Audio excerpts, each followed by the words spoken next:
নিজের সন্তানকে আলেম বানায় না, তাই কোরআনের শিক্ষাকে ফকিরের শিক্ষা মনে করে। কথা বলেন না কেন?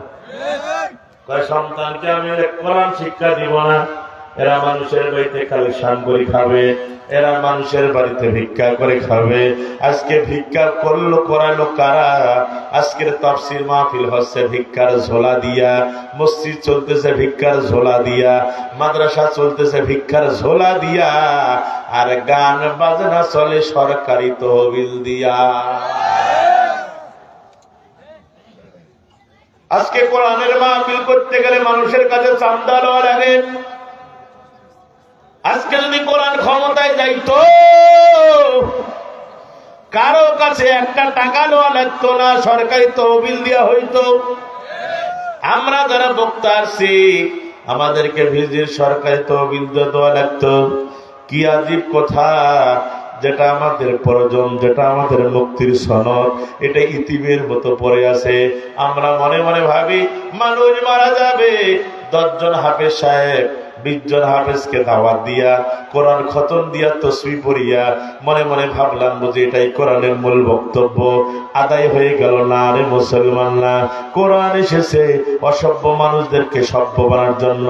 কোরআন এসেছে রান্নাঘর থেকে সংসদ ভবন পর্যন্ত যত প্রকার সমস্যা হবে তার সমাধান দিবে। চিল্লায় বলেন তার নাম কি? এই যে 16 ডিসেম্বর গেল, কুষ্টিয়ায় আমার মাহফিল ছিল 16 ডিসেম্বরে। আমার ড্রাইভারকে বললাম গাড়িটা থামা, একটু চা খাবো। এক হোটেলের ভিতরে চা খাইতে গেলাম।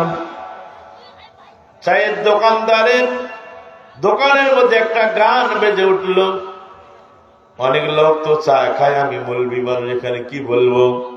গানটা কিন্তু খারাপ না। গানটা আমি একটু শুনলাম, একটা লাইন শুনলাম, আমার হৃদয়টার মধ্যে নাড়া দিল। খারাপ না, কিন্তু তার সাথে ঢোল বাজনা যন্ত্রগুলো যোগ করার কারণে গানটা শোনা যাবে না। কি গান! 9 মাস ধরে আমাদের মুক্তিযোদ্ধারা যুদ্ধ করে আমাদের দেশকে স্বাধীন করেছে। আমরা তাদের জন্য দোয়া করি প্রতিদিন। কথা বলেন ঠিক না বেঠিক? কেননা বিজয় দিবসে আমরা তাদের জন্য দোয়া করি। ওই দিন ওই গানটা বাজতেছে। কি গান? সালাম সালাম হাজার সালাম। শোনেন নাই? সালাম কার নাম? আল্লাহর নাম। জোরে বলেন কার নাম? জোরে বলেন কার নাম? সালাম আল্লাহর নাম। তারপরে কি বলতেছে? শহীদ স্মৃতি স্মরণে আমার হৃদয় রেখে যেতে চায় তাদের স্মৃতি চরণে। যখন মারহাবা। মায়ের ভাষায় কথা বলাতে, স্বাধীন আশার পথ চলাতে, হাসি মুখে যারা দিয়ে গেল প্রাণ, সেই স্মৃতি মোদের গে জায়গা। শহীদ ভাইয়ের স্মরণে আমার হৃদয় রেখে যেতে চায় তাদের স্মৃতি চরণে। সালাম সালাম হাজার সালাম। মারহাবা বলেন আরো জোরে। আমি যে বললাম খারাপ লাগলো না ভালো লাগলো? কিন্তু এই কণ্ঠের সাথে যদি আমরা গান দেই, ঢোল বাজাই, বাদ্যযন্ত্র যদি একত্রিত করি, এটা শোনা যাবে? যাবে? কি আজীব কথা! স্বাধীনতা দিবসে আমাদের তো সোনার ছেলেরা ওই দিন গান বাজতেছে, গজলও বাজে, গানও বাজে, মাঝে মাঝে লাফা লাফা লাফা লাফা। আছে না? নাই? আছে না? কি আজীব কথা! আজকে তামাম বাংলাদেশে গজব আর গজব, গজব আর গজব। কিছুদিন আগে ভূমিকম্প হয়েছে, দিনটা ছিল জুমার দিন, মনে আছে না নাই? 10টা 39 মিনিটে ভূমিকম্প শুরু হয়ে গেল। বিছানা পর্যন্ত কাঁপতেছে, সবাই তামার ভাইরা পাগলের মতো ছোটাছুটি করতেছে। কি আজীব কথা, মসজিদে যাইয়া আমাকে বলছে মুসল্লিরা, বলে হুজুর আমি ঘুমাইছিলাম, বিছানাটা কাঁপতেছে, আর বলতেছে আর হাসতেছে, হুজুর গজব শুরু হয়ে গেল। আমি বললাম গজব কি, তুমি এখনো টের পাও নাই? হুজুরে আমার মনে হয় হাসিনার ফাঁসির রায় হওয়ার কারণে বুঝি গজব হচ্ছে। জোরে কান নাউজুবিল্লাহ। ওই বেটা আমলি করে। আমি বললাম রে আম্মু, গজব এমনি হয় না, ওই হাসিনা জনগণক ফাঁসির রায় দিছিল, যে ট্রাইব্যুনালে ওই ফাঁসির রায় দিয়েছে মানুষদেরকে, ওই ট্রাইব্যুনালে তার ফাঁসির রায় হয়েছে। কথা বলেন, যে খাল করেগা ওই খাইলে সে পড়েগা।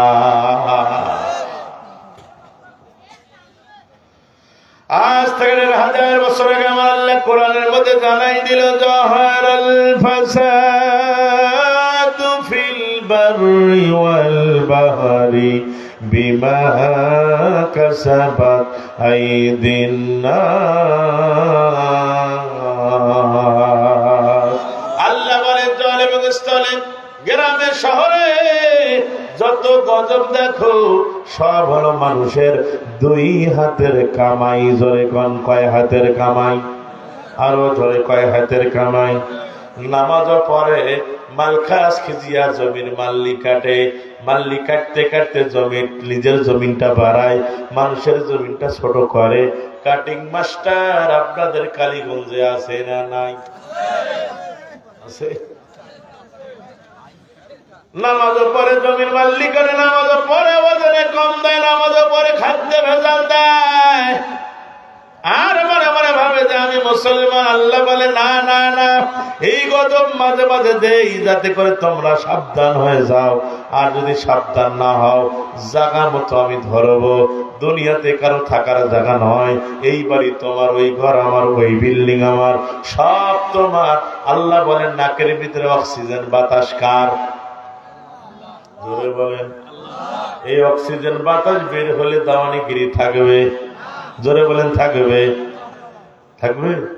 ঘন ঘন আসে দম, কানেতে শুনি কম, পিছে পিছে জম আমার ঘুরতে লাগিল, খাটো হয়ে আসছে পাও, হীন হলো সর্বদা, পিছে পিছে আজরাইল আমার ঘুরতে লাগিল, পাখি উড়ে যাওয়ার বুঝি সময় হলো। শরীরের সামনা ছিল টান, মিষ্টি সুরে গাইতাম গান, গলার আওয়াজ আমার কত দূরে যাইতো।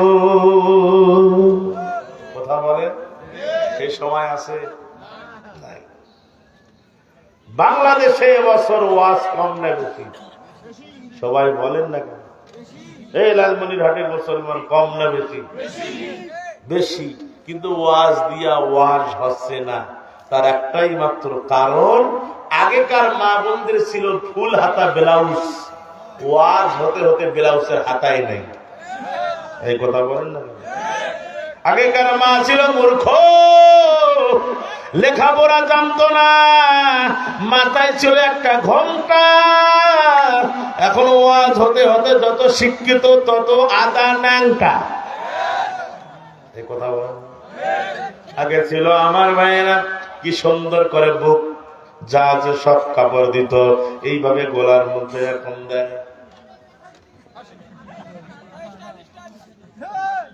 কেমন ডিজিটাল কায়দায় পায়জামা পরতেছে, আমাদের লঙ্গিস বড়। নাম কি? এই যে প্লাজো। প্লাজো পর আপত্তি নাই, আম্মাদিরা কান খাড়া করে শোনে দেন। প্লাজো পরে আপত্তি নাই, কিন্তু প্লাজোটা টাকনোর নিচে পড়তে হবে, আর আপনি টাকনোর উপরে প্লাজো পরেন। পা যাওয়ার আগে প্লাজো দৌড়ায়। যে মেয়ে নিজের পাটা মানুষকে দেখায়, যে যুবক দেখে, ওর পেটে কোনোদিন নেককার সন্তান হবে না, সব বাইর হবে কটকটি আর ডিপ জল। গাছ যদি ভালো হয় ফল ভালো হবে, ওস্তাদ যদি ভালো হয় ছাত্র ভালো হবে, পীর যদি ভালো হয় মুরিদ ভালো হবে। বাম্মা ভালো না খারাপ সন্তানের দ্বারা পরিচয় হয়, ওস্তাদ ভালো না খারাপ ছাত্রের দ্বারা পরিচয় হয়, পীর ভালো না খারাপ মুরিদের দ্বারা পরিচয় হয়, সরকার ভালো না খারাপ জনগণের দ্বারা পরিচয় হয়। জোরে বলেন। এই কালীগঞ্জ মরিহানের মুসলমান কাল্লাগাঁও লম্বা করার সুযোগ নাই। যে কথা বুঝাইতে চাচ্ছি আমার দিকে তাকান। এত ওয়াজ দিয়ে কেন কাজ হয় না? তার একটাই মাত্র কারণ হলো, এটা যদি একবার জায়গা মতো যায় আর ওয়াজ করা লাগবে না। এত ওয়াজ করে কিন্তু নামাজি হয় না। নামাজের দাওয়াত দিলে কয় হুজুর আগামী শুক্রবার, হুজুর আগামী শুক্রবার থেকে ধরবো, রমজানে ধরবো। এমন মুসলমান আছে না? আছে না? সেদিন এক মুসল্লি আমার কথা, হুজুর আমরা জুমার দিন নামাজ পড়ে আল্লাহ কি জান্নাত দিবে না? বলে হ্যাঁ হ্যাঁ আল্লাহ তোরে জান্নাত দিবে। জুমার নামাজিকেও আল্লাহ ওই দিন জান্নাত দিবে। আল্লাহ কয় যাও জান্নাতের দিকে দৌড়াও। জুমার নামাজি জান্নাতে যা দেখবে বিশাল একটা তালা লাগা। আল্লাহকে যা বলবে আল্লাহ তালা লাগা জান্নাতে কিভাবে ঢুকবো? আল্লাহ কয় পকেটের মধ্যে একটা হাতটা ঢোকাও। পকেটের মধ্যে হাত ঢোকায় দেখে চাবি, চাবির ভিতরে দেখতেছে একটা মাথা, আর তালার মধ্যে 5টা মাথা ঘাট। কয়টা ঘাট? 5টা ঘাট। তালার চাবি ঢোকায় তালার ভিতরে, কিন্তু আমার বাইরে খুলে না, ঢুকছে কিন্তু খুলে না। আল্লাহকে বলে আল্লাহ তালা তো খুলে না। আল্লাহ কয় দেখ তালার ভিতরে ঘাট কয়টা? কয় আল্লাহ দেখা যাচ্ছে 5টা। আল্লাহ কয় জুমার নামাজ পড়ার কারণে তোর একটা মাথা। এই ফজর পড়ো নাই একটা ঘাট নাই, জোহর পড়ো না আর একটা ঘাট নাই, আসর পড়ো নাই একটা ঘাট নাই, মাগরিব পড়ো না আর একটা ঘাট নাই। আজকে তুমি জান্নাত পাইলা, জান্নাত দেখলা, কিন্তু মাগার ঢুকার পারমিশন না।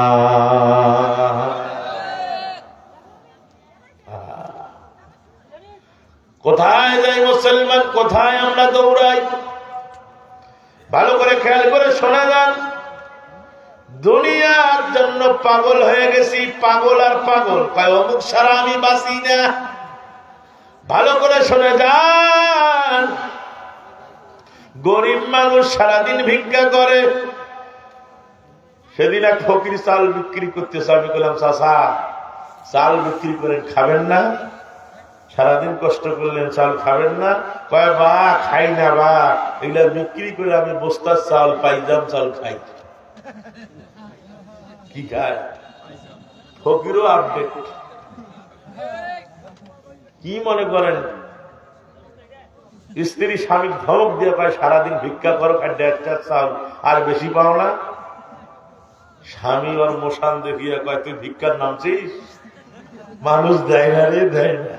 যে খালি কয় মা ভাই মাফ করেন। এইভাবে আমার 5 লাখ টাকা পড়িয়েছে। কয় লাখ? 5 লাখ দেয় না। স্ত্রী খুব কড়া মেজাজের বউ। কয় তুই জাগা মতো যাইতে পারিস না, এই জন্য তোর ভাগ্যের পরিবর্তন হয় না। বেজাগায় যে লাভ হবে না, জাগা মতো যাইতে হবে। যদি তুমি যাইতে পারো সেখানে মোটা অঙ্কের টাকা পাবা, সারা জীবন বসি খাওয়া। স্ত্রীকে বলছে জায়গাটা কোন জায়গায় একটু দেখায় দে, আমি যাব। শোনো, এই দেশের বাদশাহ, তার নাম হলো বাদশাহ শাহজাহান। বাদশাহ শাহজাহানের দরবারে যদি যেতে পারো, বাদশাহ শাহজাহান গরিবের দুঃখের কথা শুনলে তারে মালে মাল্লাল লাল বানায়া দেয়। সারা জীবন সে বসি খায়, তার কোনো অভাব থাকে না। তুমি কোনো কায়দায় যদি বাদশাহ শাহজাহানের সাথে সাক্ষাৎ করতে পারো, আমাদের জীবনের ভাগ্যের পরিবর্তন হবে, আর কোনদিন ভিক্ষা করা লাগবে না।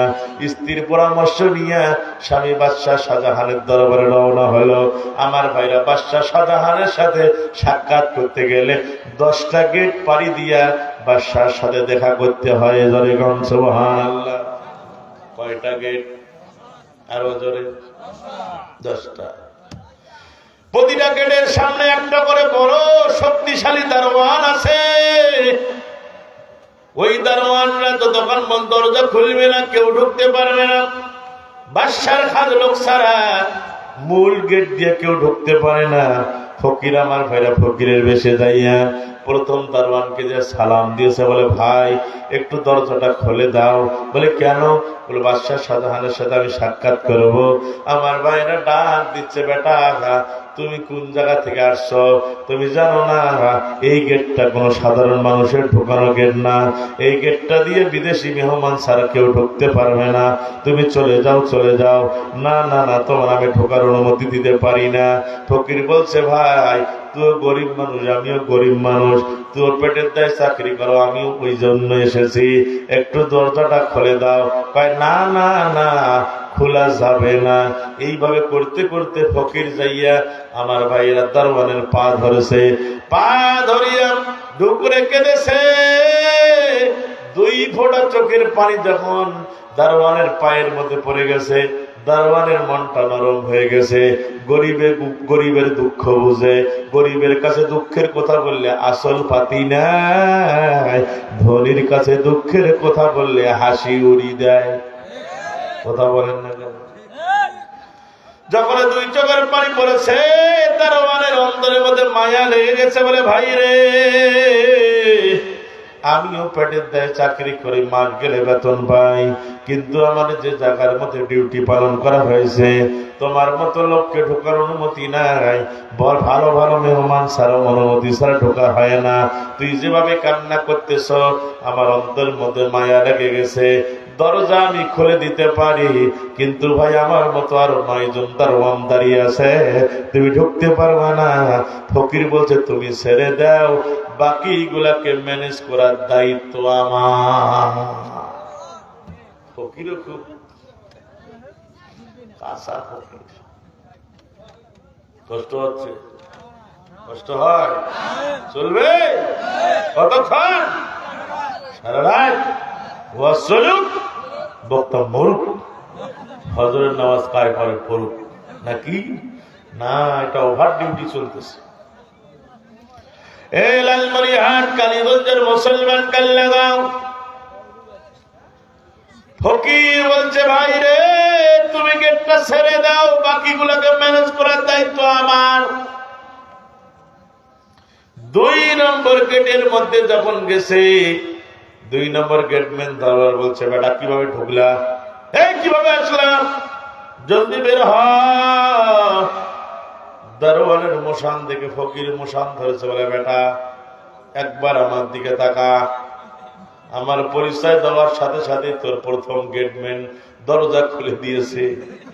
আমি বাদশার খাজলো, যদি ছেড়ে না দাও তোর নামে বাদশার কাছে নালিশ করবো, চাকরি শেষ। দ্বিতীয় দারোয়ান বলছে যেহেতু প্রথম দারোয়ান গেট খুলছে, বেটা আসলে ভালো মাল, কাপড় যা আছে আছে, বাদশার নিশ্চয়ই খাজলো, খামাকা ভেজাল করি লাভ নাই, যা।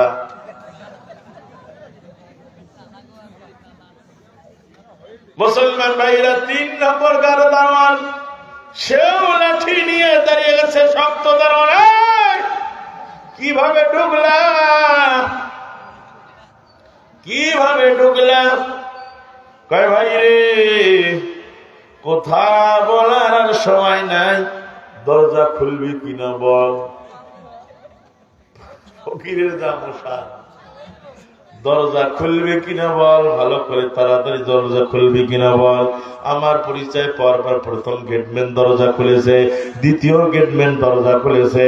তুই জানি আমি বাদশার খাজ লোক, দরজা তাড়াতাড়ি খুলে দে, যদি খুলে না দাও তাহলে আমি তোমার নামে বাদশার দরবারে নালিশ করবো, তো চাকরি 12টা বাজাবো।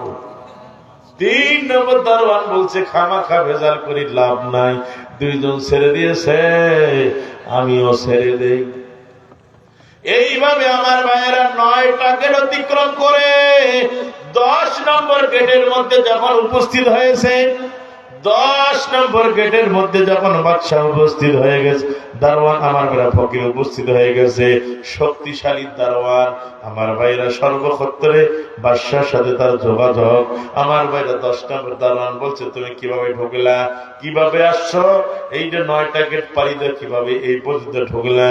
এবার দারোয়ান বলছে, ফকির বলছে, দারোয়ান ভাই, আমি হলাম বাদশার খাজলোক, একটু দরজাটা খুলে দাও।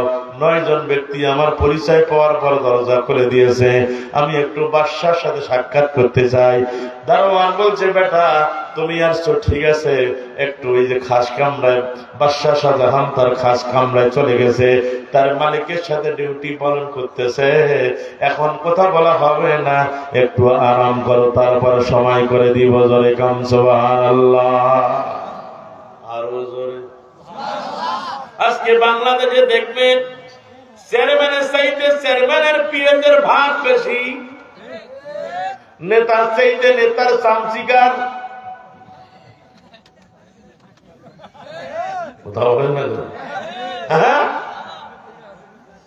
নেতার কোনো ভাব নাই, কিন্তু ডাইনে বামে যারা সিগারেট খেয়ে ঘুরি বেড়ায় কয়েকজন, ওনার কাছে কি কস, মন নেতার সাথে ঘুরতে চাস, আমাদের সাথে যোগাযোগ কর, কোথায় যাবে আমরা শরীর দেই।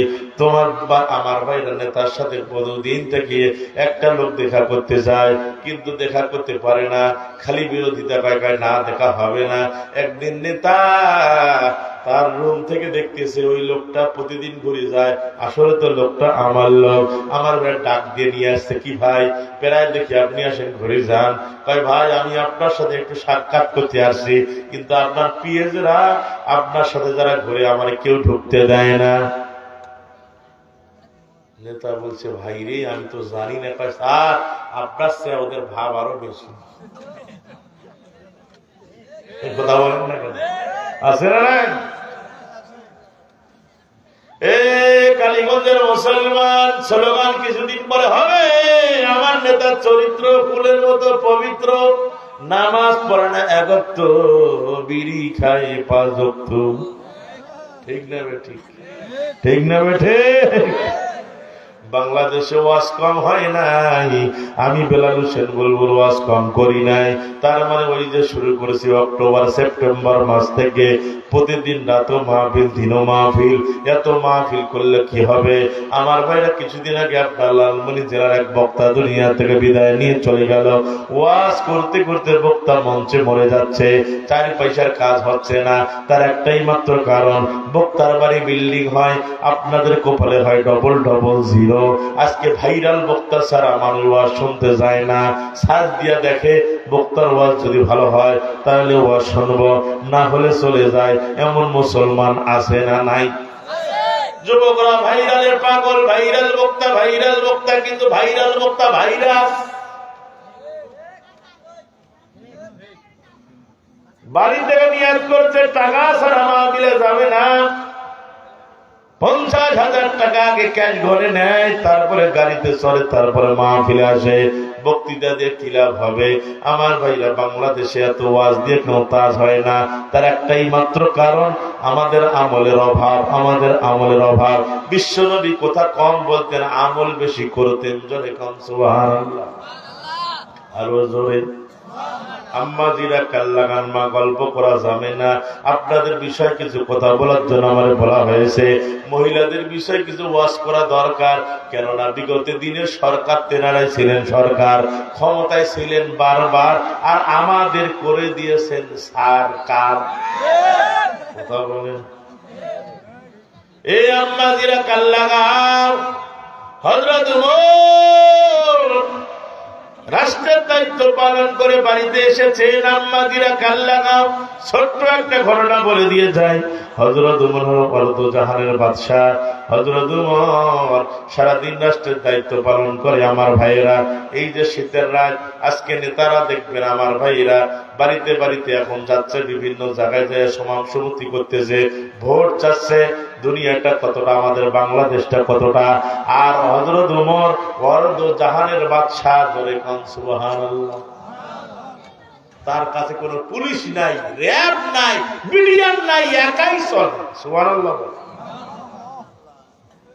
বিগত দিনের নেতাকে তারা 2টা গাড়ি ছাড়া, 3টা গাড়ি ছাড়া চলতে পারছো?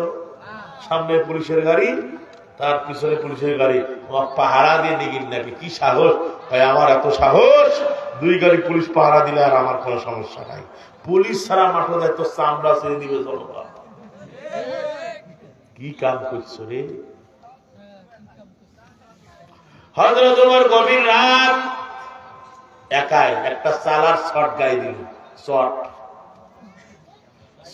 গায়ে দিয়ে আরবের ভিতরে মানুষদেরকে দেখতেছে কার কি অবস্থা। হযরত ওমর উঁচু একটা পাহাড়ের উপরে উঠলেন, চতুর্দিকে চোখটা ইশারা করতেছেন, ঘুরতেছেন। মদিনার মানুষ সবাই ঘুমে। হযরত ওমর বলছেন, মদিনাটা আমার কাছে আমানত, ছেলে বাবার কাছে আমানত, বাবা ছেলের কাছে আমানত, স্ত্রী স্বামীর কাছে আমানত, স্বামী স্ত্রীর কাছে আমানত, বক্তা শ্রোতার কাছে আমানত, শ্রোতা বক্তার কাছে আমানত। যতক্ষণ পর্যন্ত আমি ওয়াজ করব আপনারা আমার কাছে আমানত। ওয়াজ শেষ হবে, আমানত শেষ হইয়া যাবে। আমানতের যখন খেয়ানত হইয়া যায়, আল্লাহ বলে গজব দিয়ে আমি শেষ করে দেই। আজকে বাংলাদেশে আমানতের খেয়ানত কম না বেশি? জোরে বলেন। টাকা হাওলা দিচ্ছেন কারো কাছে, আসি চাইছে যে ভাই দেওয়ার সময় মনটা খুব সাহস করি দেন, 1000 টাকা দিবার পাইলাম, ওর পিছনে ঘুরতে ঘুরতে দান শেষ। নিয়ে গেছেন, দিয়ে যান, কেমন বলা লাগবে আপনার? আজকে সুদ দিয়ে ভরে গেছে বাংলাদেশে, সুদ ঘুষ দিয়ে আজকে মানুষ শেষ হয়ে গেছে। আজকে করজে হাসানা নাই, কথা বলেন ঠিক না ঠিক? আমি 1 লক্ষ টাকা দিছিলাম, ভাই যান আপনি ব্যবসা করেন, 1 মাস পরে আমার টাকাটা দিয়ে দেবেন। আপনার সমস্যা, আপনি ব্যবসা একটু লাভবান হন, করে খান। 30,000 নিয়ে গেছেন, 30,000 আমার দিয়ে যাবেন। যতদিন 30,000-এ 30 দিন তোমার কাছে থাকবে, প্রতিদিন আমি 30,000 টাকা দান করার সব পাবো, টাকাও পাবো, সবও পাবো। কিন্তু 30,000 1 টাকাও বেশি নেওয়া যাবে না। পরে আমার খুব 1 মাস পার হয়ে তার সাথে সাক্ষাৎ দিল, ভাই আমার টাকাটা দেন, একটু সমস্যা। আমার বলতেছে আপনি টাকা পাবেন তো সময় আসলেন। ওই দিনে আমি বললাম যে এই যে আমানতদারির খেয়ানত, কথা বলেন। মানুষ যে কথাগুলো বলে এগুলা কথা হলো বাস্তব।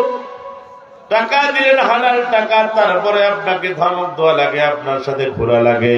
এই জন্য মানুষ টাকা থাকলেও মানুষকে দেয় না। এই জন্য আমরা ওয়াদের জবান বন্ধ করে দেই। এই জন্য মুসলমান ভাইরা, আজকে যাদের টাকা আছে এগুলা যদি আমরা বাংলাদেশের মধ্যে মানুষকে যদি ধার দিতাম, এই করজে হাসানার যদি নিয়মটা চালু হইতো, বাংলাদেশে কোনোদিন সুদের ব্যবসা থাকতো না। কথা বলেন ঠিক না বেঠে? হযরত ওমর বলছে, মদিনাটা তো আমার কাছে আমানত, আমি ঘুমিয়ে যাই, এই সুযোগে যদি কোনো সমস্যা হয় আল্লাহর দরবারে জবাব দেওয়া লাগবে। পাহাড়ের উঁচু উপরে উঠলেন, চোখটা নিচের দিকে নামালেন, দেখতেছে বড় পাহাড়ের নিচে একটা কুঁড়ে ঘর। কুঁড়ে ঘরের ভিতরে যেন কিসের আগুন দেখা যায়। হযরত ওমর তাড়াতাড়ি উপর থেকে নিচে নামলেন। নামার পরে হযরত ওমর দেখলেন নিশ্চয়ই শত্রুরা মদিনায় ঢুকে গেছে, মদিনা আক্রমণ করবে, কিছু না। যাইয়া দেখে 2টা বাচ্চা, ছোট্ট ছোট্ট 2টা বাচ্চা কাঁদে আর বলে, মা আমার বাবা মদিনা ইসলাম কায়েমের জন্য যুদ্ধের ময়দানে কল্লা দিয়েছে। মা, শহীদ পরিবারের সন্তানের সাথে তুমি কেন বেয়াদবি করতেছো? ও মা, 3 দিন হয়ে গেল কেন আমাদের খাবার দাও না? খালি প্রতারণা করো। বাবা যেদিন দুনিয়া থেকে বিদায় নিয়ে চলে যায় আমাদেরকে রেখে গেছে, এই যে কুঠি কুড়ে ঘরের ভিতরে রেখে গেছে, বলছে জিন্দিগিতে আমার সন্তানদেরকে কষ্ট দিও না। 3 দিন হয়ে গেল কেন খানা দাও না? আর চুলার মধ্যে পাতিলের মধ্যে কি জ্বালাইতেছো, এখনো রান্না হয় না। মা বলছে, বাবা রে একটু আরাম করো, রান্না শেষ হইলে তোমাদেরকে খাওয়াবো। সুবহানাল্লাহ বলো। কিন্তু রান্নাও শেষ হয় না, এই বলে সন্তানদের কান্না বন্ধ হয় না। হযরত ওমর বলে, বাচ্চার কান্নার আওয়াজ শুনে আমারও চোখ দিয়ে পানি বের হয়েছে। ধরে কান সুবহানাল্লাহ। হযরত ওমর আমার ভাইরে পরিচয়, এই ভাই, এই এই এই বসো বসো বসো। আমার ওয়াজে আসা যায়, যাওয়া যায় না, কথা বলে যে যাবে। আমি মনে করবো আপনি যদি এখন উঠেন, যে কটা লোক বলছেন, আপনার কারণে যদি আরো দুটা লোক উঠে যায়, যত গজব হবে সব আপনার আমল নামে ঢুকে যায়, যত রহমত আর এক সাইড দিয়ে গজব। আখির মোনাজাত করে যাবে ইনশাআল্লাহ। হ্যাঁ, কারো যদি পেশাবের চাপ আইছে যে না আর সহ্য করার মতো নয়, আসতে যাবেন, আবার আসি বসবেন। আমি মুসাফির, মুসাফিরের দোয়া কবুল হয়, কথা বলেন ঠিক না বেঠিক? জানি আজকে ঠান্ডা বেশি পড়ছে, তারপরও যে আপনারা বসে আছেন, এটা আমার জন্য না, এটা হলো কোরআনের শ্রেষ্ঠ মুজিজা। হযরত সুবহানাল্লাহ। হযরত ওমর দরজায় যে কড়া নড়ালে, পরিচয় দিলেন না যে আমি ওমর, সালার শট গায়ে দিয়া দরজায় যখন লক করলেন, বলে মা। মহিলা আওয়াজ দিল, কে তুমি? আমার এত রাতে কি চাও? বলে কিছু চাই না, প্রশ্ন করতে চাই এত রাতে তোমার ঘরে কিসের আলো দেখা যায়? চুলার মধ্যে কি রান্না করতেছো? আর দুইটা বাচ্চা করুণ সুরে কান্না করে, সন্তানদেরকে খানাও দাও না, আর কান্না কেন বন্ধ হয় না? কেন প্রতারণা করতেছো? মহিলা বলছে, তুমি কে? হযরত ওমর বলছে, আমি হলাম একজন মুসাফির। কি বলছে? পরিচয় দেয় নেই, জানি ওমর। মহিলা বলছে, মুসাফির এত রাতে কি চাও? হযরত ওমর বলে, কিছু চাই না। বলে, না চাইলে চলে যাও, আমাদের ব্যথার কথা বললে কোনো লাভ হবে না, আমরা যে ব্যথায় ব্যথিত হয়েছি এই কথা তোমারে বলা যাবে না। হযরত ওমর বলছে, না মা, না বললে তো আমি যাব না।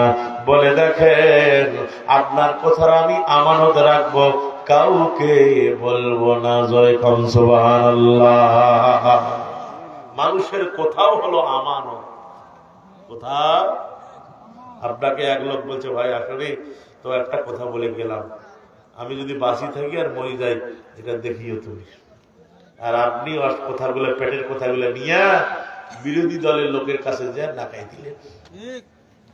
ভাই ভাই লেগে গেছে ঝগড়া, কিভাবে মিটমাট করা যায় এটা চিন্তা নাই। ওইখানে মিথ্যা কথা বলেন, জায়েজ আছে। যাইয়া যে ভাইয়ের সাথে ঝগড়া লেগছে, আরে তুই তোর ভাই খারাপ করিস, তোর ভাই তো অনেক ভালো কষেনি। দেখা যাবে আর কথা ভালো প্রশংসা করবেন, দেখা যাবে যে দুই ভাই একদিন মিট হয়ে যাবে, ঠিক না বেটা? এই জন্য হযরত ওমর বললেন, যখন মহিলা বললেন কথাটা যদি আমানত রাখো তাহলে আমি বলতে পারি। সুবহানাল্লাহ। হযরত ওমর বলছে, আল্লাহ, এটা কোন মহিলা রে? কোথাও আমানত রাখতে বলতেছে, নিশ্চয়ই এই মহিলা তো ভালো মহিলা। মা বলেন, আমানত রাখবো। ও মুসাফির, আমার স্বামী মদিনা ইসলাম কায়েমের জন্য যুদ্ধের ময়দানে কল্লা দিয়ে দিছে। আমার স্বামী যেদিন এই ছোট্ট কুড়ের ঘরের মধ্যে আমার দুটা বাচ্চা আমাকে রেখে গেল, বলে, বিবি রে, যুদ্ধের ময়দানে গেলাম, যদি আমি শহীদ হয়ে যাই, আমার সন্তানকে তুমি আমার এই কায়দায় তৈরি করবা, সন্তানদেরকে কষ্ট দিবা না। তুমি জানো এই দেশের প্রেসিডেন্ট হলেন হযরত ওমর, তোমাদের কোনো অভাব হবে না, তোমরা না খেয়ে থাকবা না, হযরত ওমর তোমাদের ঘরের মধ্যে খানা পৌঁছাই দিবে। ও মুসাফির, আজ থেকে 3 দিন হয়ে গেল আমার স্বামী দুনিয়া থেকে বিদায় নিয়ে চলে গেছে, ঘরের মধ্যে কোনো খাবার নাই, কোনো খাবার কোনো ব্যবস্থা নাই। আমি কি করলাম? প্রতিদিন সন্তানটা এইভাবে বলে, মা তাড়াতাড়ি খানা দাও, আমি মহিলার মানুষ অসিনা পর, কার কাছে যাব? কারো কাছে যাইতে পারি না। 3 দিন হয়ে গেল, সন্তানটা ক্ষুধার তাড়নায় খুব কাতর হয়ে গেছে। আমারে বলছে, মা তাড়াতাড়ি খাবার দাও। আমি কি করলাম? কিছু পাথর হাড়ির ভিতরে দিয়া, পানির জাল দিয়া, পানিগুলো যখন আমি জাল দেই আর হাড়ির মধ্যে পাথরগুলো নাড়াচাড়া করে বাচ্চাদের ঘুম যখন ভেঙে যায়, বলি বাবা একটু আরাম করো রে বাবা, এই যে তোমাদের জন্য রান্না হয়েছে, রান্না হলে তোমাদেরকে ডাকবো, আমরা মজা করে খানা খাবো। ও মুসাফির, বাচ্চারা যখন আবার ঘুম চলে যায়, আমি বাচ্চাদের পাশে যে বসে যাই, ঘুম ভেঙে গেলে আবার চুলার কাছে আগুনটা জ্বলাই দেই, যাতে বুঝাই বাবা রান্না হচ্ছে, কষ্ট করিও না, একটু পরে খানা হয়ে যাবে। এইভাবে 3 দিন হয়ে গেল রে মুসাফির, হযরত উমর তো আমাদের খবর নেই নাই। আমাদের বাচ্চারা আজকে 3 দিন ধরে অনাহার হয়ে গেছে, অনাহারে আছে, শহীদ পরিবারের সন্তানের সাথে আমি বেয়াদবি করতেছি। ও মুসাফির, এই কারণে তোমারে বলি আমার কি লাভ হবে? চলে যাও, চলে যাও, একটা কথা তুমি আমানত রাখো, তুমি চলে যাও। হযরত উমর হলো এই প্রেসিডেন্ট, এই দেশের বাদশা। হাসরের ময়দানে আমার সন্তানটা যদি অবস্থায় মারা যায় আর আমি যদি অবস্থায় মারা যাই, হাসরের ময়দানে আল্লাহকে বলবো, আল্লাহ হযরত উমরের গোলার মধ্যে গামছা পরাইয়া আল্লাহর আদালতে আমি হাজির করব। আল্লাহ হযরত উমর রাষ্ট্র পরিচালনা করতে যাইয়া হযরত উমর আমানতের খেয়ানত করেছে, আমাদের দিকে তাকায় নাই, আমাদের সন্তানদের দিকে তাকায় নাই। আল্লাহ হযরত উমরকে জান্নাত দিও না, এতটুকু জান্নাতের জায়গা জানো হযরত উমর না পায়। এই কথা যখন হযরত উমরের কানের মধ্যে চলে গেছে, হযরত উমর পাগল হয়ে গেল, পাগল হয়ে গেল। মহিলাকে বলছে, মা আমি একটু আসতেছি, মা আপনারা একটু থাকেন। মহিলা বলছে, মুসাফির চলে যাচ্ছ বুঝি, যাও, কিন্তু কথা আমাদের রাখিও, কারো কাছে বলিও না, চলে যাও, চলে যাও। হযরত উমর দৌড়ায়, কি হবে, কি হবে, কি হবে, কি হবে? আল্লাহর পক্ষ থেকে জান্নাতের সার্টিফিকেট প্রাপ্ত সাহাবী আমি হযরত উমর। আল্লাহর নবী বলছে যে রাস্তা দিয়ে হযরত উমর যায়, 40 দিন শয়তান ওই রাস্তা দিয়ে যায় না। সেই উমর আজকে মহিলার কাঠগড়ায় আসামি। এই মহিলা যদি হাসরের ময়দানে গলার মধ্যে গামছা লটকাইয়া আল্লাহর আদালতে হাজির করে, আমার অর্ধ জাহানের বাদশা হইয়া কি হবে, কি হবে? আমার মতো জাহান্নাম ছাড়া কোনো উপায় হবে না। হযরত উমর পাগল হয়ে গেল, দৌড়াইতে দৌড়াইতে আমার ভাইরা বাইতুল মালের তালার কাছে চলে গেলেন। ডাক দিলেন, আমার কর্মচারীরা কোথায়? জলদি আসো।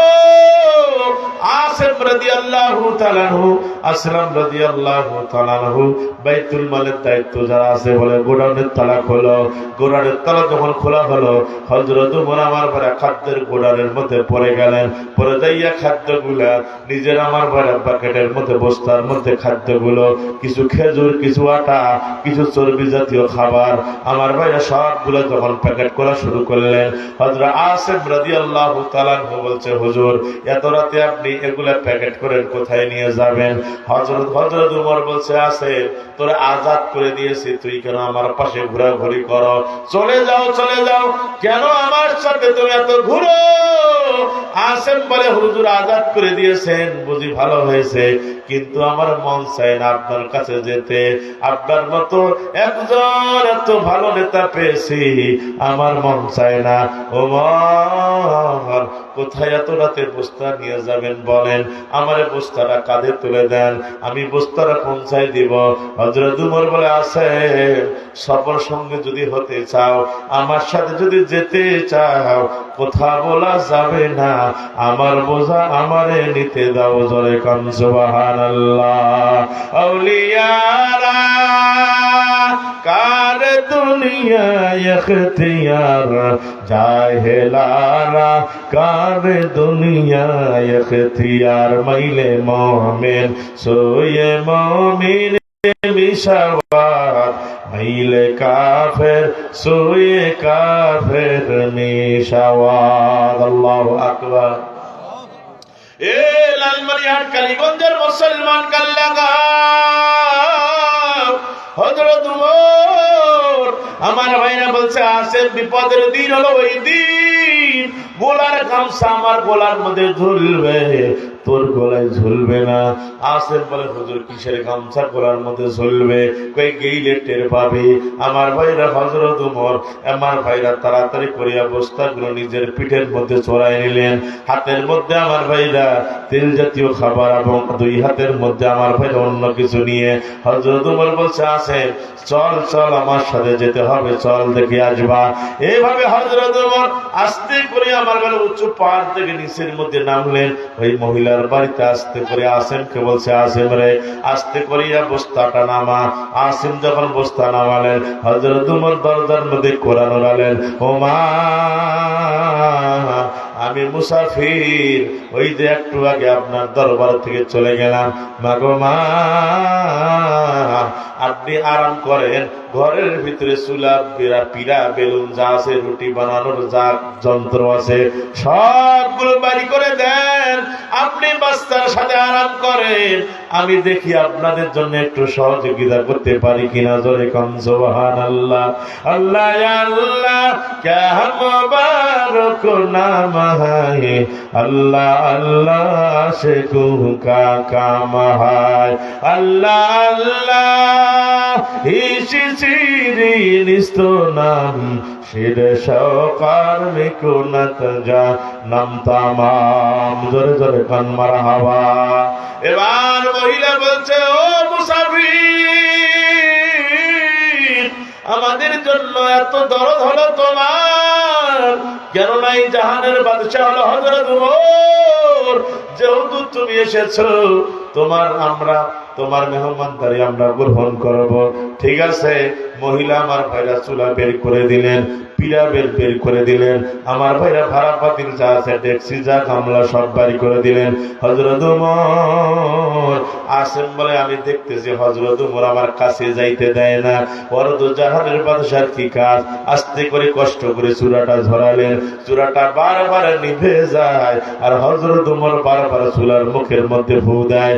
আমার ভাইরা দেখতেছি হযরত ওমরের ক্ষমতারের নিচ দিয়া আগুনের ধোঁয়া বের হচ্ছে। জোরে কম সুবহানাল্লাহ। নেতা কারে কয় কোন নেতার আদর্শে সৈনিক আমরা? হযরত ওমর কষ্ট করিয়া রুটি তৈরি করলেন, আসেম বলেন আমার কাছে ফিরতে দেয় না, নিজে একটু রুটি তৈরি করলেন, গোস্ত তৈরি করলেন, কাবাব তৈরি করলেন। আমার বলে সুন্দর সুন্দর খানার ব্যবস্থা করার পর মহিলাকে ডাক দেয়, মা জলদি করে আপনি আমার এই যে খানা রেডি হয়ে গেছে মা, নিয়ে যান বাচ্চাদেরকে ঘুম থেকে উঠে তাদেরকে খাওয়ার ব্যবস্থা করে দেন, আর বস্তার ভিতরে অনেক খাবার আছে গো মা, আমি চলে গেলাম, হতে পারে একদিন আপনার সাথে আমার সাক্ষাৎ হবে। জোরে কোন সুবহানাল্লাহ। আসেন বলেন হুজুর জলদি চলে যেতে হবে, তাড়াতাড়ি মসজিদে যাই ইমামতি করতে হবে, ফজর আযান হয়ে যাবে। মসজিদে যাইয়া যদি নামাজ আদায় না করেন তাহলে সাহাবীরা তরবারি নিয়ে বের হবে, নিশ্চয় হযরত ওমরের কোনো বিপদ হয়ে গেছে, নামাজ পড়াইতে হবে, চলেন তাড়াতাড়ি চলে যায়। আমার ভাইরা সব জায়গায় রুটি গোস্ত মহিলা ভিতরে ঢুকাইতেছে। আমার ভাইরা আসেমকে হযরত ওমর বলছে আসেম রে একটু দাঁড়া। যখন দাঁড়াইছেন আমার ভাইরা মহিলা যখন রুটি গোস্ত সন্তানের সামনে নিয়ে গেছে, 3 দিন অনাহারের সন্তান এই মজার আইটেমের খানা দেখার সাথে সাথে 2 চোখ দিয়ে পানি ছেড়ে দিয়ে কাঁদে, আর মানে মা এত গভীর রাতে এত মজার আইটেমের খানা রুটি গোস্ত কোথায় তুমি পাইলা রে মা?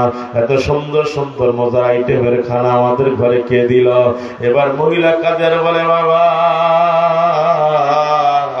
একজন মুসাফির তোমাদের কান্নার আওয়াজ শুনে তার অন্তরের মধ্যে মায়া লেগে গেছে, তার অন্তরের মধ্যে জোশ পয়দা হয়ে গেছে, তোমাদের জন্য রুটি তৈরি করেছে, একাই চুলা জাল দিয়া রুটি বানাইছে, গোস্ত তৈরি করেছে, তোমাদের রান্নার ব্যবস্থা করে দিয়েছে। ও বাবা তার জন্য একটু দোয়া করা দরকার। বড় ছেলেটা মাকে বলছে মা রুটি গোস্ত পরে খাবো, আগে তার জন্য একটু দোয়া করা দরকার। জোরে কোন সুবহানাল্লাহ। কদর কুদরত দারি বরকমাল আনতা রব্বি আনতা হাসবি জুল জালাল, তুহি কাদের জলিলুল্লাহ জাহাদার बहरहाल तू ही मेरा निगाहदार। अल्लाहु আকবার। বড় ছেলে দোয়া শুরু করে দিল, আসমান জমিনের মালিক আল্লাহ, ও মালিক, শহীদ পরিবারের সন্তান আমরা আল্লাহ, 3 দিন ধরে ঘরের মধ্যে খানা নাই, মা প্রতিদিন আমাদের সাথে প্রতারণা করেছে রে আল্লাহ। আজকে তোমার এক বান্দা আল্লাহ মুসাফির কোথা থেকে যেন আসছে, আল্লাহ আমাদের জন্য রুটি তৈরি করে দিয়েছে, গোশত তৈরি করে দিয়েছে, আমাদের জন্য কাবাব তৈরি করে দিয়েছে। আল্লাহ, যে মুসাফির এত কষ্ট করে আমাদের জন্য খানা তৈরি করলো, আল্লাহ আমরা দোয়া করি হাসরের ময়দানে ওই মুসাফিরকে তুমি তোমার জান্নাতি হাত দিয়া তুমি তারে খাওয়াইও, কুদরতি হাত দিয়া তুমি তারে খাওয়াইও। জোরে কোন সুবহানাল্লাহ। আর একটা দোয়া করলেন, ও আসমান জমিনের মালিক আল্লাহ, যে মুসাফির এত কষ্ট করলো, আল্লাহ তুমি উমরের পরিবর্তে ওই মুসাফিরকে দেশে রাষ্ট্রনায়ক বানাইয়া দিও। আস্তে সুবহানাল্লাহ, আরো জোরে। ঘুমাচ্ছেন? হযরত উমর বলছে, আসেন চল। কিছুটা বোঝার নামছে। সুবহানাল্লাহ বল। নামার পরে আমার ভাইরা মোজার ওয়ার সামনে যাচ্ছি, হযরত উমর মসজিদে যাইয়া ইমামতি করেছে, আল্লাহু আকবার বলিয়া ইমামতি করেছে। ফজরের নামাজের পরে কিছু দোয়া ওজিফা আমল আছে না নাই? অনেক সময় আমরা অনেক আমল করি, কিন্তু আজকে হযরত উমর আমার ভাইরা সালামটা ফিরিয়া সাথে সাথে মসজিদে নববীর আমার ভাইরা মেম্বারের মধ্যে বসে গেছেন, আমার ভাইরা চেয়ারের মধ্যে বসে গেছেন। হযরত উমর ধমক দিয়া সাহাবীদেরকে বলছে, সাহাবীরা সবাই তোমরা আমার দিকে তাকাও, কেউ আর আমল করিও না, আমার দিকে তাকাও, আমি তোমাদের নেতা, আমি তোমাদের অভিভাবক, আমি অর্ধজাহানের বাদশা, একটু কথা বলতে চাই। সবাই হযরত উমরের দিকে দৃষ্টি দিল। হযরত উমর বলতেছে, ও আমার কওমের লোকেরা শোনে না, একটু পরে একজন শক্ত জালেমের বিচার হবে। কি জালেমের বিচার হবে? শক্ত জালেমের বিচার হবে। এই কথা যখন বললেন, সাহাবীরা সবাই চতুর্দিকে দেখা দেখি শুরু করলো। কি ব্যাপার? জালেম মানে হলো ফাঁসি। কে নরধর? হযরত উমর আজকে সালামটা ফিরিয়া মসজিদে নববীতে বসে বলল, একজন শক্ত জালেমের বিচার হবে। এই কথা যখন বলল, হযরত উমর সেনাপতিকে ডাক দিলেন, সেনাপতি জলদি আসো, তো সৈনিক নিয়ে চলে আসো। যখন সেনাপতি চলে আসছে, ডাক দিলেন সেনাপতিকে, হযরত উমর শোনো, ওই যে পাহাড় দেখা যায়, ওই যে পাহাড়ের নিচে দেখবা ছোট্ট একটা কুঁড়ে ঘর, কুঁড়ে ঘরের ভিতরে দেখবা 2টা বাচ্চা আছে আর একজন মহিলা আছে। ওই মহিলাকে যা সালাম দিবা, তাকে বলবা হযরত উমর তোমাদেরকে ডেকেছে, এক্ষুনি যেতে হবে। যদি আসে আদবের সহিত নিয়ে আসবা, আর যদি না আসে জোর করে অ্যারেস্ট করে নিয়ে আসবা। খেলা জমি গেল। এ মুসলমান, হযরত উমর এই কথা যখন বললেন সেনাপতি, হযরত উমরের বক্তৃতা শোনার সাথে সাথে চলে গেলেন, পাহাড়ের নিচে নামলেন, কুঁড়ে ঘরের মধ্যে দরজার মধ্যে যখন লক করলেন, মহিলা বলছে, কে? বলে, আমি হযরত উমরের সেনাপতি। সেনাপতি, কি চাও? বলে, কিছু চাই না, তোমার একটা প্রস্তাব দেওয়ার জন্য আসছি। এই প্রস্তাব হযরত উমর আমাকে পাঠাই দিয়েছে। শোনো মা, জলদি করে এখনই আপনাকে যেতে হবে। কোথায়? বলে, হযরত উমরের দরবারে যেতে হবে। হযরত উমর আমাদেরকে পাঠাইছে, তোমার 2টা বাচ্চা আছে আর তুমি, এক্ষুনি যেতে হবে। মহিলা টের পেয়ে গেল, চোখের পানি ছেড়ে কাঁদতেছে, আর মহিলা বলছে তার সন্তানদেরকে, বাবা আমারে তোমরা শেষ দেখা দেখে না। আজকে হযরত উমরের কাঠগড়ে আমি আসামি। গত রাইতে যে মুসাফির রুটি তৈরি করে দিয়েছে, গোশত তৈরি করে দিয়েছে, এই মুসাফির আমানতের খেয়ানত করেছে। এই বেটা আমানত রাখতে পারে নাই, হযরত উমরকে বলে দিয়েছে। আজকে হযরত উমর আমাদেরকে নেওয়ার জন্য বলেছে, কিন্তু আমি হযরত উমরের শানে এমন বেয়াদবিমূলক কথা বলেছি, আমি হযরত উমরের গোলার মধ্যে গামছা পরাইয়া আল্লাহর আদালতে হাজির করব। নিশ্চয় হযরত উমর এই কথা শুনেছে, আমারে আজকে লোক পাঠায় দিয়েছে, তার সেনাপতিকে পাঠাই দিয়েছে। অতএব বাবা, হযরত উমর মসজিদে নববীতে ঘোষণা দিয়েছে, একজন সপ্ত জালেমের বিচার হবে। বাবারে, ওই জালেম আমি বুঝি, আজকে আমার ফাঁসি হয়ে যাবে। তোমরা আমারে দেখে নাও। বড় ছেলেটা মাকে বলছে, মারে কি বলো তুমি? বাবার মুখে শুনেছি হযরত উমরও হলো এই পৃথিবীর জন্য রহমত। আরো জোরে কি চিন্তা করো তুমি? নবীর পরে যদি কেউ নবী হইতো, আল্লাহ হযরত উমরকে বানাইতেন। সুবহানাল্লাহ বলেন না? আরো জোরে খামাখা কি চিন্তা করো? বলছে না কি হয়েছে জানো? কি বিচার হয় আমরা দেখব। সুবহানাল্লাহ বলবেন না? এই কালীগঞ্জের মুসলমান দেখছেন, এইটা ওয়াজ করে, আওয়াজ করে। আল্লাহ কবুল করুক, বলি আমিন। আগে একটা কথা বলছি, ভদ্রতার পরিচয় না দিলে কিছুই বুঝবো না। আইলাম আর গেলাম, খাইলাম আর ঘুরলাম, কিছুই বুঝলাম না। এই ওয়াজ দিয়ে কোনো মূল্য নাই। আছে না নাই? আপনাদের এদিকে স্বামী স্ত্রীর মধ্যে ঝগড়া হয় না? হয় কি হয় না? অনেক স্বামী আছে, স্ত্রীকে কথা বলতে গেলে উল্টা পাল্টা কথা। স্বামী যদি কয় এক, স্ত্রী কয় দুই, তোর ডিগিস ছাড়ে দিবে এবার রুই। লাগে না? সেদিন আমার বাড়ির পাশে এক মহিলা তার স্বামীকে বলছে, আমার টাকা দিয়ে বিড়ি খাস, আমার টাকা দিয়ে সিগারেট খাস, আমার টাকা দিয়ে চাউল আনি ভাত খাস, তুই কার ধমক দেশ? তো সংসার করলি করলু, না করলে 1 2 দিয়ে চলে দেন। কথা বলেন না? স্ত্রী আছে না নাই? আছে ভাই। কি মনে করেন আপনি? অনেক স্ত্রী চাকরি করে, আর পাওয়ার কি? আমাদের ওইদিকে কিছু পাপস কোম্পানি হয়েছে, সকাল হয়ে গেলে বাড়ি সাফ, কোনো ঘরে পুরুষ ছাড়া কোনো মহিলা নাই, সবাই চাকরিজীবী। স্বামীটা সারাদিন টো টো করে ঘুরে আর ঘুরি বেড়ায়, আর ধমক না খাবে তা কি খাবে? আলসিয়া, তুই কামাই না করবি তো ধমক খাবো না? পারলে তুই মোট ঠ্যাং টিপবু, মই আর তোর ঠ্যাং টিপিবি না। কথা বলেন ঠিক নেই? স্বামী স্ত্রী ঝগড়া লাগছে রাত গভীর রাত। স্ত্রীকে স্বামী বলছে, বিবি রে মাথাটা খুব ব্যথা করতে, একটু টিপি দাও। স্ত্রী বলছে, পারলে তুই আমার মাথা টিপে। সারাদিন ডিউটি পালন করিয়া কিস্তি তুলতে তুলতে জান শেষ।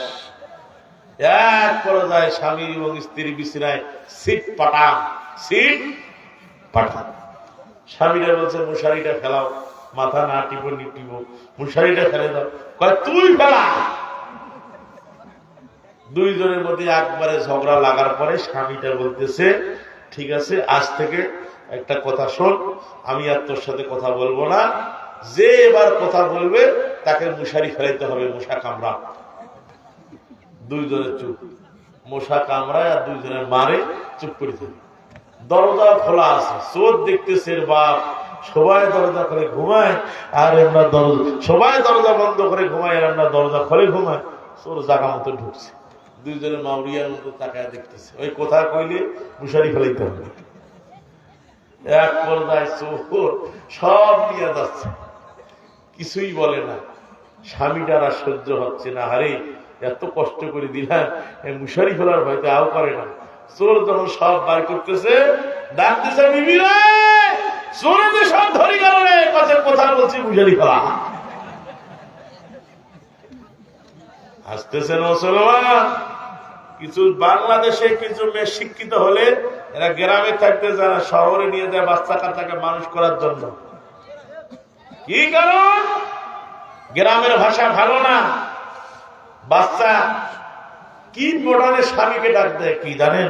বাবলু। স্বামীর নাম ধরে ডাকায়। আপনাদের এলাকায় আছে না? না থাকলে আমাদের দিকে আছে। স্বামীর নাম ধরে ডাকায় বাবলু, ওই কয় শেফালি, কয় বাবলু, ওই কয় শেফালি। ছোট বাচ্চা 2 বছর 3 বছর বয়স হয়েছে, কোন মতন কথা বলা শিখছে, দুইজনে শেফালি বাবলু কয়, আর বাম্মা কই ডাকায় না, এও শেফালি আর বাবলু কয়। বাপের মাথা ঘুরে 3 মাস পরে ছুটি পাবেন, গ্রামে যাবে বাচ্চা যদি শেফালি আর বাবলু কয়, মান সম্মান চলে যাবে। কি বুদ্ধি করা যায়? স্ত্রী বলছে বুদ্ধি আমার কাছে আছে। কি বুদ্ধি? তুমি ডিউটি থেকে এসে আমার বলবা আম্মু, আমি বলবো তোমার ইসলাম না মানলে এরকমই হবে। কথা বলেন ঠিক না? ধরে বলেন, বাচ্চা শিখাও। আজকে ছোট ছোট বাচ্চারা আর বাবা কি মোবাইল ছাড়া খাবার খায় না, আছে না? নাই? ছোট ছোট বাচ্চাদেরকে মোবাইল হাতে দিছে, বাবা একটু শোনা তো কি বাবা, মোবাইল দেখো আমি একটু রান্না করি। চোখ গেল রে, কান গেল রে, মান গেল রে, প্রাণ গেল রে, মোবাইলের জ্বালায় ডিসেন্টিনার টিভির জ্বালা। ছোট বাচ্চাদেরকে মোবাইল দিবেন না মা। এই মোবাইলে আসক্ত কেন বাচ্চা হয়েছে তুমি কি জানো? ওই গর্বে নিয়ে মা মোবাইল দেখতো, গর্বে যখন বাচ্চা আসছে তখন মোবাইল দেখছে। এই কারণে ওই তাসিরটা হওয়ার কারণে ওই জায়গার মধ্যে ঢুসুম করতেছে, বাইরে হইতো সাইজ করবো। কথা বলেন ঠিক আছে? খবরদার, নবীজি বলছেন বাচ্চা যখন গর্বে মায়ের পেটে বাচ্চা আসবে ওই টাইমে আর কোনো খারাপই কাজ করা যাবে না। মোবাইলের গুনাহ থেকে হেফাজত থাকতে হবে এবং বেশি বেশি নামাজ কোরআন তেলাওয়াত করতে হবে। আল্লাহকে বলতে হবে, আল্লাহ গর্ভের সন্তানটা যেটা দিয়েছো এটা যেন ডিপজল না হয়, কটকটি যেন না হয়, এটা যেন ভালো মানুষ হয়। কথা বলে ঠিক না বেটি? আছে না নাই? অনেক সন্তানের জন্য মা মানুষ দোয়া করে, আল্লাহ কোন মা একে পেটে ধরেছে আর মার জীবন ধন্য। আজকে হাদির মার জন্য দোয়া আছে না নাই? আর একটা আমি দেখলাম তার স্ত্রী এমন নেককার স্ত্রী, এই পর্যন্ত মিডিয়ার সামনে স্বামীর বিপক্ষে কোন একটা বিচার পর্যন্ত চায়নি। কথা বলেন না কেন? তার স্ত্রীটা বোঝা গেল যে সাচ্চা ইমানদার এবং নেককারিনী একজন মহিলা। স্বামী মারা গেছে, সেজদায় পড়ে গেছে, এই পর্যন্ত তার চেহারা কেউ দেখতে পারেনি। জোরে কোন সুবহানাল্লাহ। আল্লাহ যেন তাকে শাহাদাতের মর্যাদা দান করে, সবাই বলি আমিন। আরো জোরে বলে আম্মা দিনার মহিলা 2টা বাচ্চাকে নিয়ে সেনাপতিকে বলতে, সেনাপতি হযরত ওমর কি বলেছে একটু বলো। সেনাপতি বলছে, মা হযরত ওমর সালামটা ফেরাইয়া তোমাদের কথা বলতেছে, 2টা বাচ্চা এবং মহিলাকে তাড়াতাড়ি নিয়ে আসো। সব সাহাবীরা মসজিদে নববীতে বসা আছে। হযরত ওমর একটা ঘোষণা দিল, একটা শক্ত জালেমের বিচার হবে। এইভাবে হযরত ওমর ঘোষণা দিয়েছে। ছোট ছোট 2টা বাচ্চা হযরত ওমরের সেনাপতির হাতটা ধরেছে, বলছে, সেনাপতি বাবা মরে গেছে, ইসলাম কায়েমের জন্য কল্লা দিয়েছে শরীর তলের ভিতরে। আজকে মা হযরত ওমরের দরবারের আসামি। হযরত ওমর যদি মাকে মেরে ফেলে, হযরত ওমর যদি মায়ের শক্ত বিচার করে, আমরা ইতিম হয়ে যাব। বলো তো সেনাপতি, বিচারটা একটু হালকা করা যায় কিনা? একটা বিচারটা একটু হালকা করা যায় কিনা? সেনাপতি বলছে, বাবা রে, এই জায়গার মধ্যে আমার হাত নাই, কিন্তু আমার একটা হাত আছে, তোমার একটা বুদ্ধি দিতে পারি, পরামর্শ দিতে পারি। বলে, কি পরামর্শ? তোমার মাকে নিয়ে যখন আমি হযরত ওমরের দরবারে যাব, এই সুযোগে তোমরা 2 ভাই মদিনার নবীর রওজা পাকে ঢুকে নবীকে সালাম দিয়া নানা বলে ডাক দিবা। জোরে কম সুবহানাল্লাহ।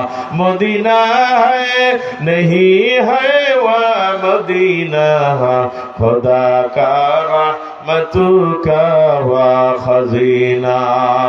আল্লাহু আকবার বলেন। এ মুসলমান, এইভাবে সেনাপতি বলছে, মদিনার নবী রওজা পাকে যা বলবেন, না না হাসান হুসেন বিপদে পড়লে নবীজিকে নানা বলে ডাক দিত, নবীজি তাকে সান্ত্বনা দিত। আমার নবী হলো হায়াতুন নবী, আমার নবী হলো জিন্দা নবী। নবীজি দুনিয়া থেকে বিদায় নিয়েছে ঠিকই, রওজা পাকে আমার নবী ওই অবস্থায় আছে। আজকে যদি তুই ভান্ডার কালীগঞ্জে যদি কোনো মানুষ সালাম দেয়, আপনার সালামটুকু মদিনার নবী রওজা পাকে ফেরেশতারা পৌঁছায় দেয়। ও মদিনার নবী, অমুক কালীগঞ্জের বাসী আব্দুল করিম আপনাকে সালাম দিয়েছে, আপনার বাবার নাম মায়ের নাম বলিয়া নবীর রওজা পাকে সালামের হাদিয়া পৌঁছায় দেয়। জোরে কান সুবহানাল্লাহ, আরো জোরে। সেই নবীর উম্মত কারা? নবীর উম্মত কারা? আসতে বলে, আরো জোরে। হে নবীর উম্মত কারা? আল্লাহ না আমরা? আল্লাহ। খুব ধান্দা যে আছে রে, ভুল করলে আল্লাহ গুনাহ লেখে না।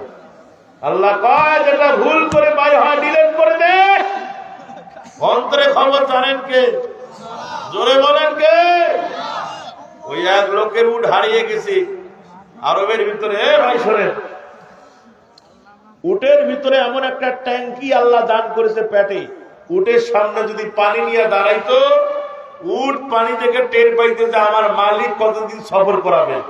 এক নিঃশ্বাসে ট্যাঙ্কি লোড করে নিত। 15 দিন উটকে আর পানি খাইতে লাগতো না। সুবহানাল্লাহ। এক লোক 15 দিনের সফরে বাইর হবে। কয়দিন? জোরে বলেন। উটের উপরে খানা যা আছে মাল পাতি সব নিচে, উটকে পানি দিছে, উট পানি খেয়ে টের পাইছে যে আমার মালিক নিশ্চয় 15 দিনের পরেই আমার খাবার দিবে, সফরে যেতে হবে। আল্লাহ উটের পেটের ভিতরে এমন একটা টাঙ্কি দান করেছে। মারহাবা কর। মরুভূমি এলাকা, এই লোক মাল পাতি নিয়ে যাচ্ছে, বহুদূর চলে গেছে। যেতে যেতে প্রচন্ড রোদের তাপমাত্রা যখন শরীরের মধ্যে পড়ে গেছে, শরীরটা ঘেমে গেছে, ক্লান্ত। 8-9 দিন পানি দিয়ে চলে গেছেন আমার ভাইয়েরা। মাঝামাঝি জায়গায় যখন উপনীত হয়ে গেছে, এই লোকটা ক্লান্ত হয়ে গেছে। উঠ থেকে আমার ভাইরা যায় না, মাসাদর নামাইয়া উঠকে বলছে, উঠে তুমি দাঁড়াও, আমি একটু এখানে একটু আরাম করবো, একটু রেস্ট করবো। আমার ভূমির মধ্যে আমার ভাইরা উঠকে দাঁড় করিয়া তার ছায়ার মধ্যে যায় নামাজ বিছাই আল্লাহর বান্দা একটু চক্ষুখানা বন্ধ করেছে। একটু বাতাস শরীরের মধ্যে লেগেছে, চোখের মধ্যে ঘুম চলে আসছে। ঘুমাইতে ঘুমাইতে হঠাৎ করে দেখে উটটা, আমার ভাইরা ঘুম যখন গেছে, ঘুম একটু পরে ঘুমটা ভেঙে গেছে। ঘুম ভেঙে দেখে উটটা তার সামনে নাই।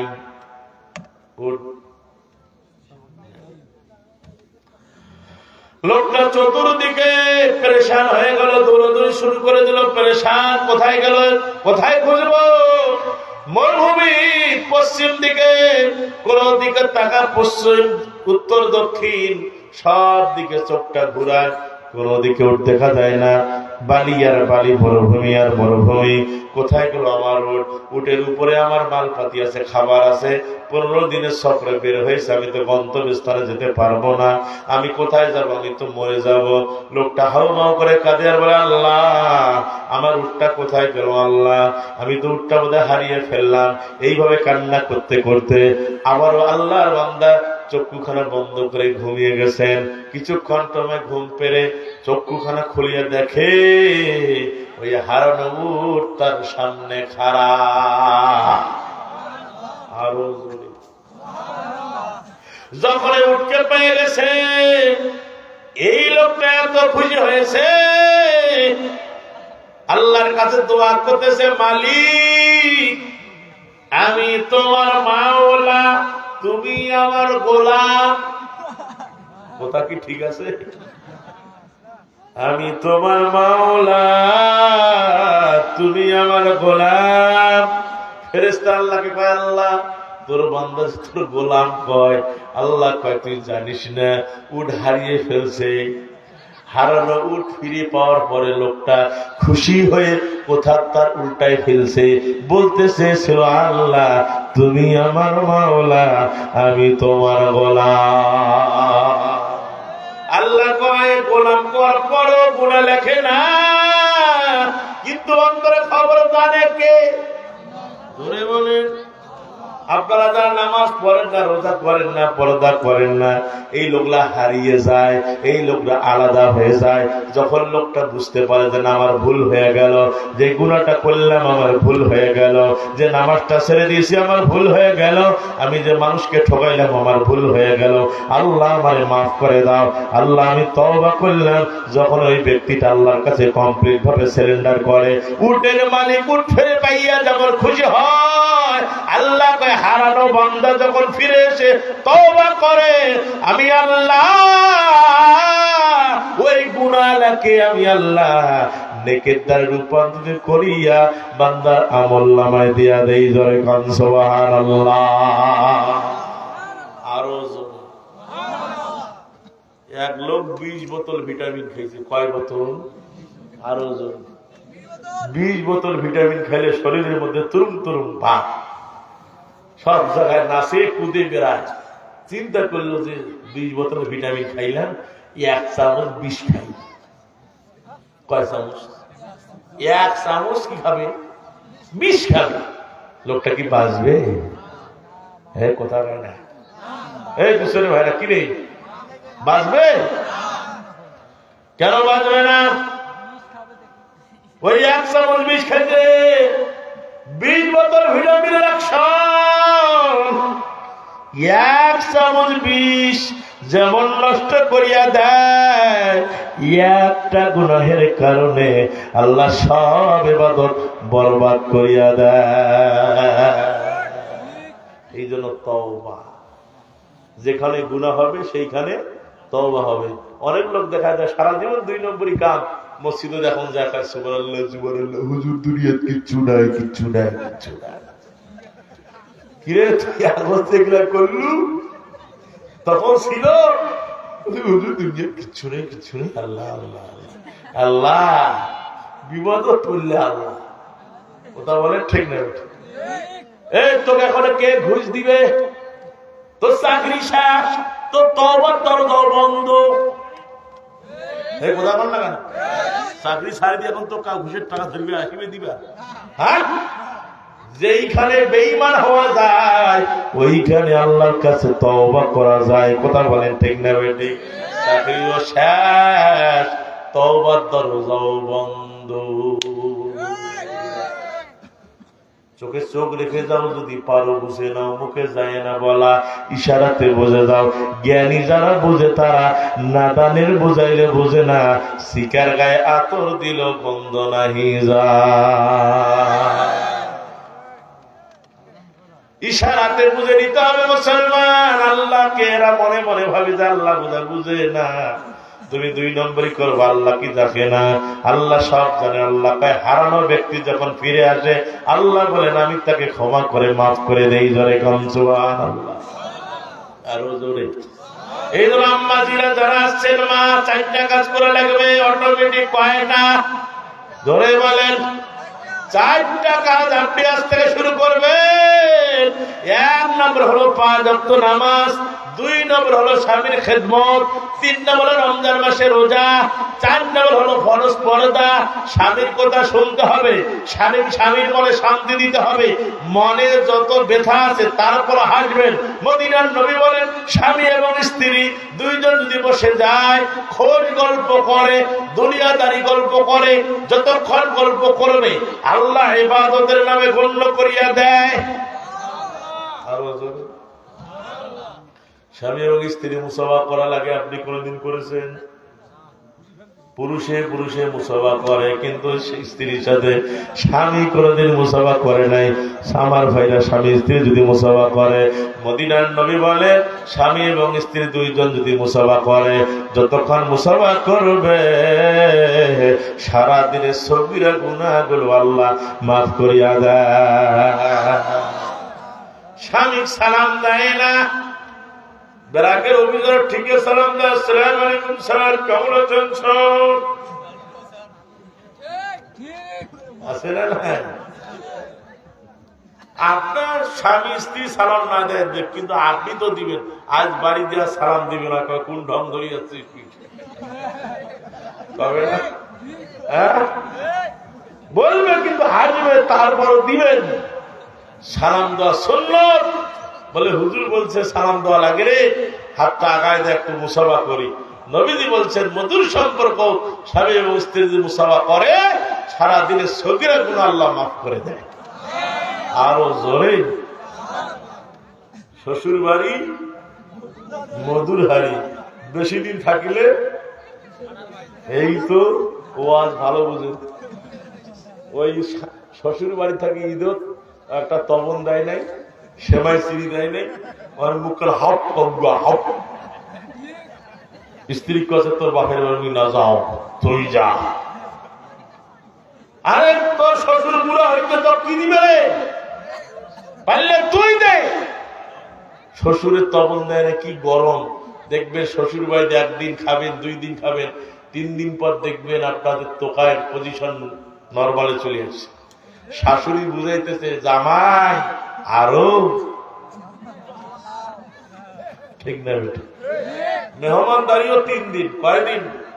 সবাই বলেন কয়দিন? শুনে নেন, কোন মেহমান যদি 3 দিনের অতিরিক্ত বাড়ি থাকিবার চায়, নবীজি বলছেন যদি আপনার অভাব থাকে, তাকে বলে মেহমান 3 দিন হয়ে গেছে, আমার অভাব আছে, বাড়ি যাবে। কিন্তু 3 দিনের আগত বলা সাধ্য অনুযায়ী খাওয়াবেন। মেহমান যে বাড়িতে আসে বরকত সাথে ধরে আসে। যার বাড়ি মেহমান বেশি তার ঘরে বরকত, যার ঘরে মেহমান নাই তার ঘরে কোনো বরকত নাই। মেহমানদারি করবেন, ভালো ভালো খাওয়াবেন, রুচি সম্পন্ন খাওয়াবেন। মেহমানদারির সাথে আল্লাহর রহমতের ফেরেশতা আসে। দেখবেন অনেক স্ত্রী তার বাবার বাড়ি থেকে আসবে, কিছু সাগায় 6 দিন থেকে আপনার কান ঝালা ফালা করে দেয়। সে বলে আব্বু ওরা জীবনে আমাদের বাসায় আসে না, ফ্রিজে কিছু নেই, এটা নিয়ে আসো, ওটা নিয়ে আসো, যা আছে সব বানিয়ে ঢুকাই দিল, খাওয়াইলো। দেখবেন ডিপ ডিপ করিয়ে রান্না করে তাদেরকে খাওয়াচ্ছে। বাবার বাড়ির মেহমান কি খুশি। তারপরে কিছুদিন পর বললেন যে আমার কিছু আত্মীয় স্বজন আসবে, তোমাদের সাথে বসবে, একসাথে খাবে, একটু রান্না করতে হবে ভারী, আমি বাজার করে দেখতেছি। অনেক বড় মুখখান দেখবেন কাউয়া হক, এটা যে স্বামীর মেহমান। আম্মাজিরা খবরদার, স্বামীর মেহমানও যেমন আপনার মেহমান, বাবার বাড়ির মেহমান ও আপনার মেহমান, দুইটাকে সমান দেখা লাগবে। যদি এইখানে তুমি কম বেশি করো আমানতের খেয়ানত করলা বোন। এই জন্য নবী বলছেন মহিলাদেরকে মেরাজের রাতে আমি দেখছি শুধু জাহান্নামের পথে চলার জন্য। এই জন্য আম্মাজিরা আপনাদের যে কাজ করা দরকার, যে কাজটা করবেন, 4টা কাজ। 1 নম্বর 5 ওয়াক্ত নামাজ, 2 নম্বর স্বামীর হক আদায় করা লাগবে। তার মানে স্বামীকে ভালোবাসতে হবে, স্বামীর মনে শান্তি দিতে হবে, স্বামীর কাজে সহযোগিতা করতে হবে। শুধু স্বামী একাই করবে না, আপনিও আপনার স্ত্রীর কাজে সহযোগিতা করবেন। আল্লাহর নবী বলছেন, মা আয়েশা সিদ্দিকা বলছেন, যুদ্ধের ময়দান থেকে আমার নবী যখন এসেছে, আল্লাহর নবী এসে বলছে আয়েশা রে ঘরের মধ্যে কোনো খাবার আছে নাকি? আয়েশা বলে হুজুর ঘরের মধ্যে কোনো খাবার নাই। মা আয়েশা সিদ্দিকাকে আল্লাহর নবী বলছেন আয়েশা রে তাড়াতাড়ি একটু রান্না করে, ক্ষুধা লাগছে। নবীজি চোখটা মোটা করে নাই, মা আয়েশা চুলা জাল দিতেছে, নবীজি এসে তরকারি কেটে দিয়া রান্নায় সহযোগিতা করেছেন মুহাম্মদুর রাসূলুল্লাহ সাল্লাল্লাহু। তাহলে স্ত্রী কাজে সহযোগিতা করার দরকার আছে না নাই? জোরে বলেন আছে না নাই? এই জন্য আপনারা নিজে কাজ করবে, মা বোনটা খালি খেটে খাবে, আর আপনি খালি বলদের মতো শুয়ে শুয়ে খাবেন না। মাঝে মাঝে নিজের পরনের কাপড়ও ধুয়ে দিবেন। রাসূল বলছেন স্ত্রীর কাজে সহযোগিতা করো, তোমার কাজে তোমার স্বামী স্ত্রী সহযোগিতা করবে, নবীজির হাদিস। কিন্তু আমরা কি করি? স্ত্রীকে খাটে মরি সারাদিন আপনার বাচ্চার পিছনে। ওই স্ত্রী দেখবেন যে সারাদিন খাটতেছে, আপনার কোনো ভূরক্ষেপ হয় না। মুসলমান মেয়েরা কষ্ট পাচ্ছেন, আপনারা কষ্ট পাচ্ছেন। আমি বাকি আলোচনা থেকে দিয়ে দেবো, কি বিচার হয় শুনতে রাজি আছেন তো?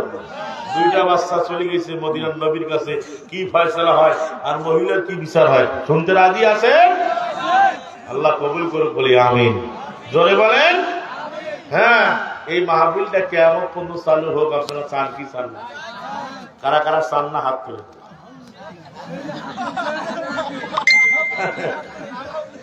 বুঝতে পারে নাই।